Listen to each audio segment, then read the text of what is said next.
바그너 그룹 수장 프리고진에 의한 반란 폭풍이 러시아를 거세게 몰아치고 있습니다. 당장 푸틴은 공개석상에 얼굴을 드러내지 않고 있고요. 이 러시아 내부에서는 추가 쿠데타 우려까지 나돌고 있습니다. 이런 상황에서 엘리트층들은 푸틴의 리더십 한계를 지적하면서 이 공공연하게 푸틴 이유를 거론하기 시작했습니다. 혼돈 속의 러시아 상황을 Y타임스가 추적해봤습니다. 지금 시작합니다.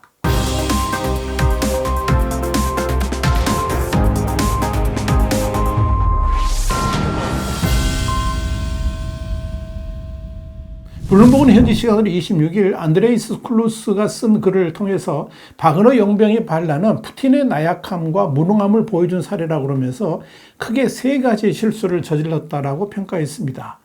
첫 번째, 푸틴은 바그너 그룹의 프리고진이 반란을 일으켰다는 것을 국민들한테 알리면서 가혹한 처벌을 약속했습니다. 그런데 그때 푸틴은 그들의 반란을 1917년 초 러시아 군인들의 반란과 비교하는 큰 실수를 저질렀습니다. 1917년 당시 집권자는 유약하고 인기가 없었던 차르 니콜라스 2세였는데 결국 그는 가족과 함께 처형을 당했습니다. 그런 그를 당연히 지금의 푸틴과 대비시키는 우를 범한 겁니다. 또 당시에 러시아는 1차 세계대전에서 패배하는 전쟁을 치르고 있었습니다. 그런데 지금 러시아는 역시 우크라이나 전쟁에서 패배를 하고 있습니다. 또 하나, 1917년 사건은 혁명과 내전을 불러왔었는데 이번 바그너의 반란 역시 같은 개념으로 러시아 국민들이 받아들이도록 하는 대실수를 저지른 겁니다. 푸틴의 두 번째 실수는 정말 심각했습니다. 반란군에 대해서 푸틴이 가혹한 처벌을 하게 될 것이라고 국민들 앞에 약속했기 때문입니다. 이 마초적인 발언은 어쩌면 푸틴의 그동안 이미지를 다시 깨어나게 만드는 그런 역할도 했을 겁니다. 그런데 결국 푸틴은 그런 선을 스스로 백지화시켜버렸습니다. 루카셴코 벨라루스 대통령의 중재로 없던 일로 해버렸기 때문이죠. 세 번째 실수는 이번 반란 과정에서 러시아 국민들에게 진짜 충격을 준 건데요. 푸틴이 주도적으로 뭔가 해결해가는 모습을 전혀 보여주지 않았다는 점입니다. 그는 숨었습니다. 스스로 나서서 반란을 진압해 가려는 의지조차 없었습니다. 자신이 집사처럼 부리던 프리고진의 반란 앞에 푸틴이 한 일은 그저 이웃 국가들에게 도움을 청하는 일밖에 없었습니다. 이로 인해서 반란 24시간 동안에 모스크바는 사실상 무정부 상태가 됐습니다. 이런 푸틴의 모습은 전쟁을 대하는 우크라이나 대통령과 현격하게 대비가 됩니다. 젤렌스키는 위기의 순간에 전면에 나서서 지휘를 했지만 푸틴은 그저 숨어버렸고 급기야 루카셴코를 앞세워서 중재를 시도했습니다. 그저 나약하고 무능한 절장부의 이미지를 온 러시아 국민들에게 각인시켜 버린 것입니다. 그런데 이번 프리고진의 반란 과정에서 러시아는 다양한 치부를 세트로 드러냈습니다. 우선 막강하다고 소문났던 러시아의 정보망이 모두 무너졌다는 것을 여실히 보여줘서 충격을 줬습니다. 크렘린은 프리고진의 용병들이 반란을 획책하고 있다는 사실을 까마득하게 몰랐지만 미국의 정보관리들은 이미 지난 6월 10일부터 프리고진이 반란을 준비 중이라는 사실을 인지하고 있었습니다. 워싱턴 포스트가 25일 보도한 내용이 그렇습니다. 이와 관련해서 미국이 가장 주시했던 것은 프리고진이 과연 러시아의 핵무기 체계까지 손을 뻗을 것인지의 여부였습니다. 그래서 미국은 위성 등을 통해서 이런 점들을 집중해서 관찰했던 것으로 알려졌습니다.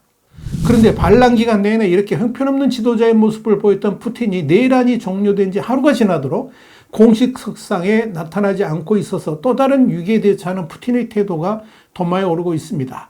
사실 이런 위기 상황에 제대로 된 지도자라면 젤렌스키 같이 수시로 국민들한테 얼굴을 내비추면서 정면 돌파하는 모습을 보이는 것이 당연할 것입니다. 그런데 푸틴은 또 숨어버렸습니다.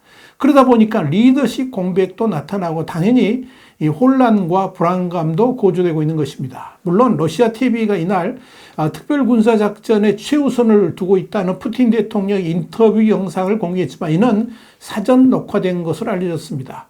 푸틴 행방에 대해서 텔레그래프는 러시아 야당 웹사이트를 인용해서 푸틴의 전용기가 현지 시간으로 24일 모스크바에서 이륙해가지고 상트페테르부르크로 향했으며 트베리 지역 주변에 이르러서 위치 추적 시스템을 껐다라고 보도했습니다. 푸틴은 이 지역에 비밀 별장을 가지고 있습니다. 프리고진 행방도 묘연합니다. 바그너 그룹은 러시아 TV 네트워크의 질문에 적절한 통신에 접근할 수 있을 때 답할 것이다. 이렇게 말했습니다. 이날 마지막으로 포착된 바그너 그룹 군단은 모스크바 로스토프 고속도로에서 남쪽으로 향하고 있었습니다.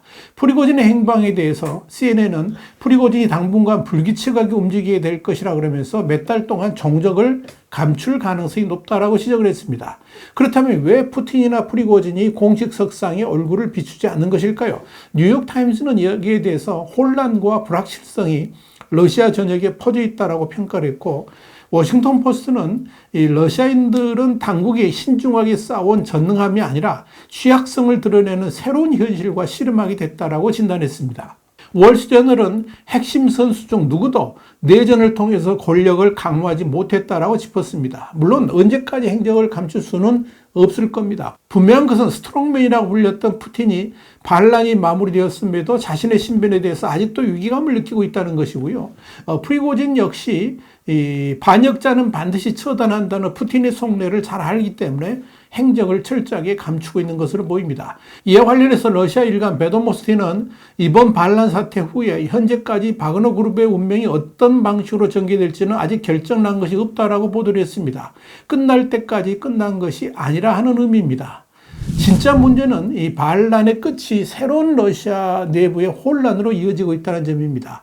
토니 블랭컨 미 국무장관은 CNN 인터뷰를 통해서 러시아 분열을 집요하게 지적을 했습니다. 그는 러시아에 전에 없던 균열이 일어나고 있는 게 확실하다 그러면서 사람들이 우크라이나 침공 명분 자체에 의문을 품기 시작했다라고 평가했습니다.